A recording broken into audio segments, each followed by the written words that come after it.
오는 21일 서울에서 열리는 미한 정상회담을 통해 조 바이든 대통령과 윤석열 대통령은 북한 핵 위협에 대한 실효적인 확장 억제력 강화 방안을 핵심적으로 다룰 것이라고 한국 대통령실이 밝혔습니다.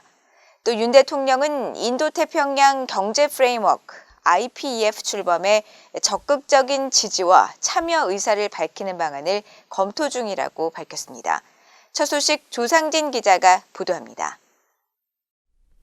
미한 정상회담 관련 브리핑에 나선 김태효 한국 국가안보실 1차장은 조 바이든 대통령이 오는 20일 오후 늦게 2박 3일 일정으로 한국을 찾는다고 밝혔습니다. 이어 바이든 대통령은 방한 이틀째인 21일 동작동 현충원에서 헌화를 한 뒤 용산 대통령실에서 정상회담과 공동 기자회견을 갖고 국립중앙박물관에서 공식 만찬을 갖는다고 설명했습니다. 미한 정상회담은 서울 용산 대통령실 5층 집무실에서 약 90분간 진행되며 단독회담에서는 최우선적으로 미국과 한국 간의 확실하고도 실효적인 확장 억제력 강화 방안을 다룬다고 밝혔습니다. 한미 포괄적 전략 동맹을 동아시아와 글로벌 평화 번영에 기여하는 중심축으로서 자리매김하겠다, 이런 목표를 갖고 있습니다. 당면한 글로벌 도전 요인을 함께 헤쳐가는 전략 공조를 추진하겠습니다.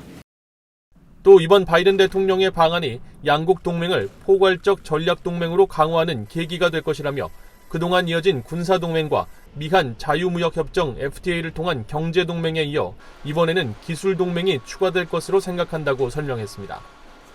이와 관련해 오는 24일 일본에서 열리는 인도태평양 경제 프레임워크 IPEF 출범선언 정상회의에 윤 대통령이 화상으로 참석하며 윤 대통령은 바이든 대통령과의 21일 정상회담에서 IPEF 출범에 적극적 지지와 참여 의사를 밝히는 방안을 유력하게 검토 중이라고 전했습니다.